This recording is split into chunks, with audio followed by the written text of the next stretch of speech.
Alrighty, so welcome everyone to a proof of concept of something I like to call Reeling in the Theater. This is a very crude execution of a podcast series diving into the bizarre side of the film industry. There will be absurd concepts that aren't intended to be taken too seriously. Before we go in, I'll provide some clarification. This isn't a drama series. We're not going to be exposing any celebrities, no actors. It's intended to be coverage on absurd and more lighthearted movie news. Now that we got that out of the way, let's begin. Today we're talking about Red One. It's the only Christmas movie to include Dwayne "The Rock" Johnson saying, "The North Pole has been taken." That is a real line from the movie. I know.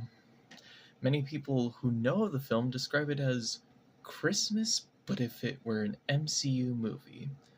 To anyone who isn't in the know, the Marvel Cinematic Universe is a series of interconnected films based on Marvel Comics, featuring countless crossovers with multiple phases.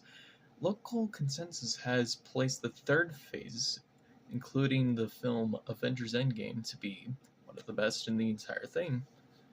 Afterward, there had been a larger and faster output of content in various series placed on streaming series like Disney Plus, with the quality getting worse and the writing getting lazier.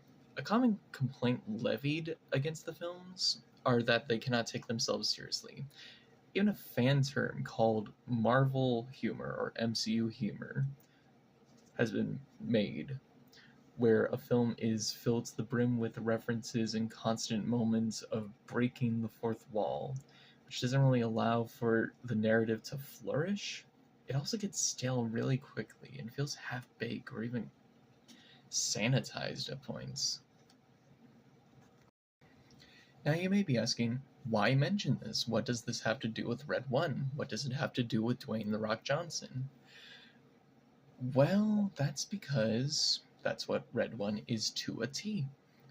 I once saw it at my birthday party with some friends, and outside some very wretched scenes, it was really boring. In my opinion, the film should have delved into the absurdity of an action movie trying to be cool.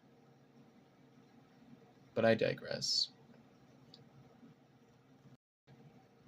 The production behind the film is far more interesting than anything you could take away in the film itself. First of all, despite it being a Christmas movie, it was released on November 15th of 2024. According to some of my sources, Red One was supposed to release on December 20th, 2023, but was pushed back due to the ongoing SAG AFTRA union strike of the same year. It was also supposed to release exclusively on Prime Video. However, that was changed when Dwayne "The Rock" Johnson, who I mentioned was in the film, said the following in an article from Deadline. "With Red One, our intention was to make a movie that you can enjoy on the biggest screen possible," Johnson told IMAX in an interview. "Legitimately, the biggest screens possible are IMAX. I was midway through shooting Red One, and I had an opportunity to see Oppenheimer. I watched in the IMAX theater where Christopher Nolan watches and screens his movies." So, to make a long story short, it was just Dwayne just shilling for IMAX movie theaters. He even goes on to say, "I remember texting director Jake Kasdan a picture of my bare chest and a picture of the screen, and we realized how cool IMAX would be." It later went to streaming on Prime Video. Now next up, I want to talk about the budget of the movie. As much as I want to address Dwayne "The Rock" Johnson's questionable actions, to put it lightly, I'll save him for later. He's not safe. Now, the original budget for the film had cost around $200 to $250 million to make. This is to be expected of a film with a really, A-list cast. It's just the trend for mainstream movies to hire A-list actors, even if they're not suited for the role in the slightest. Director Jake Kasdan managed to snag the likes of Chris Evans, Lucy Liu, God, I butchered that name, J.K. Simmons, and the aforementioned Dwayne "The Rock" Johnson. Now, the most perplexing being Dwayne. Out of the $200 to $250 million budget, according to Screen Rant, he was paid $50 million. To put that in perspective, that's 20 to 25% of the film's budget spent on one actor. Well, if that much money was invested into the film, it had to be success, right? No. It really didn't, man. It only grossed $185.9 million worldwide, with only $97 million being made in the United States and Canada. So in short, it was a flop. Now, in spite of the questionable financial decisions that led us here, that doesn't change the fact, Dwayne "The Rock" Johnson was paid well. It stands to reason his behavior on set was excellent, right? Right? Turns out Dwayne didn't do that. Instead, according to TheGuardian.com, Dwayne "The Rock" Johnson confessed to urinating into bottles on the set of Red One.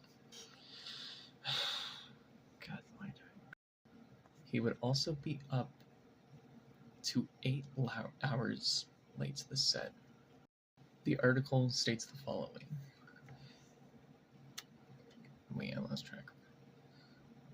The Wrap also reported the star regularly peed in water bottles while making his movies. Johnson, who has previously admitted to using bottles to save time during workouts, admitted to GQ the habit extends to his movie work. Yeah, that happens. Responding to reports of lateness, he said. Yeah, that happens too, but not that amount, by the way. That was a bananas amount. That's crazy, ridiculous. He would feel so bad for doing this that he would give thousands of dollars to random on-set crew members. Dwayne Johnson even gave an employee $100,000 on a Friday recording session. So that leaves us today with one of the most bizarre film productions I've heard about, from the absurd premise to the poorly managed budget, giving a quarter of the budget to Dwayne "The Rock" Johnson to give thousands of dollars on set, constantly promoting IMAX screens, and to urinate in bottles. It's wild. And with that, we close today's episode before it gets even worse. I hope everyone enjoyed this episode of Reeling in the Theater. Have a lovely night. I'll see you next time. I'm sorry I had to read that.